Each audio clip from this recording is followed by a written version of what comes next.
Hello everyone, I'm Dania. Welcome to today's English motivational podcast. In today's video, we will be speaking about laziness. How is it possible for you to stop being lazy? So, we will listen to a conversation between two people. One of them is struggling with laziness, and the other person tries to provide some of the most effective tips to help her overcome laziness. So basically, I thought of sharing this conversation with you because I feel that a lot of us struggle with laziness. So I really hope these particular steps can actually help you overcome laziness and become more productive. So yeah, and if you like this kind of videos, please give it some like and also comment below your thoughts, your feedback on these videos, because really love to read your comments. And also make sure to subscribe if you haven't. If you have other video ideas or maybe topics for the upcoming videos, please let me know in the comments below, because I really want to know if you would like more on motivational videos, or maybe you want some grammar lessons, or maybe you want everything. So just let me know what you prefer. So in this case, let's get started with today's conversation. Hi, Ethan. I've been thinking about laziness. Sometimes I feel super unmotivated and end up doing, well, nothing at all. I really want to stop being lazy, but I'm not sure where to start. Hey, Lily. That's totally normal, actually. Laziness happens to everyone, but there are ways to beat it. It's just about knowing how to get yourself going. That sounds helpful. Can we start by talking about what laziness really means? Like, why does it happen? Good idea. Laziness is when you avoid doing things you know you should do, usually because they feel difficult, boring, or just too much to handle at the moment. Oh, so it's like you have to do something, but you don't feel like it. What's the word for avoiding tasks? That's called procrastination. It's when we delay tasks, usually because something else feels easier or more fun. Procrastination. Okay, could you give me an example of procrastination? Sure. Imagine you have homework to do, but instead, you decide to watch TV or scroll through social media. That's procrastination because you're putting off the important task. Got it. So procrastination is like a type of laziness. I think I do that a lot. One way to beat laziness is by finding your motivation. Do you know what motivation is? Kind of. Isn't motivation like the reason you want to do something? Exactly. Motivation is what pushes you to take action. It could be a goal you want to reach, like learning English for a new job, or even just wanting to feel good about completing your tasks. That makes sense. So if I can find my motivation, maybe I'll feel less lazy. Right. Another thing that helps is having a routine. Do you know that word? A routine is something you do every day, right? Like brushing your teeth. Exactly. When you have a routine, you don't have to rely on feeling motivated every day. Your body and mind start doing it naturally. For example, if you study English at the same time every day, it will feel like a habit. All right, I like that idea. But routines and motivation seem like they might take time to build. Do you have any tips I can try right now? Definitely. One easy tip is to set small goals. What does that make you think of? I guess a small goal is like not too difficult.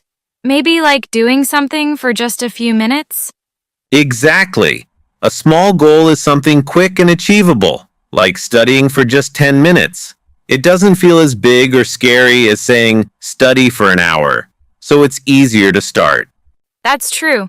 I can imagine starting with something small and maybe even doing more if I feel like it. Yes. Small goals help you build momentum. When you finish one, you feel good, and that feeling can make you want to do more. I like this approach. But what if I still don't feel like doing anything? Sometimes even a small goal feels like too much. I get it. That's where the 5-minute rule can help. Have you heard of that? Not really. How does it work? It's simple. You commit to doing something for just 5 minutes. If you want to stop after 5 minutes, you can. But usually, once you start, it's easier to keep going. Oh, so I just have to think about the first 5 minutes? Exactly! You only focus on those 5 minutes. Often, that's enough to get into the task and keep going without feeling overwhelmed. Another trick is to reward yourself. Do you know what a reward is? Yes. A reward is like a prize or something nice you give yourself for doing a good job. Right. After finishing a task, even if it's small, give yourself a reward. Maybe a short break, a snack, or watching a video. It's positive reinforcement, which helps you feel good about getting things done. That sounds fun. I think I'd be more likely to finish a task if I know there's a reward. Any tips on making it easier to get started? Sometimes I get distracted by my phone or the TV. Yes. Try to create a productive environment. That means setting up your space so it helps you focus. How can I do that? For example, keep your study area clean and organized. If your phone is a distraction, put it away or turn on silent mode. It's amazing how much a focused space can make a difference. That's smart. I'll try to make my space less distracting. The more you practice these habits, the easier it gets. At first, it might feel hard, but over time, it can become natural. How long does it take to make something a habit? Experts say it can take around 21 days to build a habit, but it varies. The key is to stay consistent and give yourself time. Okay, I think I'm getting the hang of this. But I've heard people say that thinking positively can help stop laziness. Does that really work? Yes, positive thinking can be powerful. It's called visualization. That means imagining yourself completing the task and feeling good about it. Interesting. So if I visualize myself studying or finishing a project, I might actually want to do it more. Exactly. Picture yourself doing the task successfully. Think about how good it will feel to have it done. This can trick your brain into feeling motivated even before you start. I've never tried that. It sounds a bit strange, but I'm willing to give it a go. Give it a try. Visualization is like setting a positive expectation, and sometimes that's all you need to get going. That's a good idea.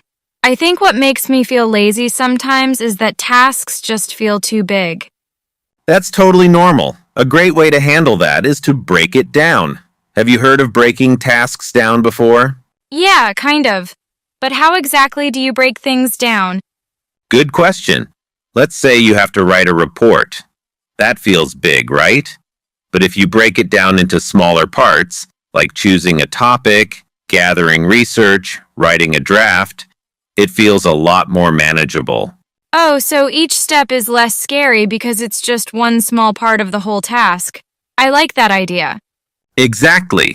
You can check off each small step as you go, which keeps you moving without feeling overwhelmed. Another thing I noticed is that I feel less lazy when I tell someone about my goals. Is there a reason for that? Absolutely. That's called accountability. It means you're responsible for your goals, and sometimes sharing them with others helps you stay on track. Oh, I get it. So if I tell a friend, I'll feel like I should do it because someone else knows about it. Exactly. When we have someone who knows what we're trying to achieve, we're more likely to follow through.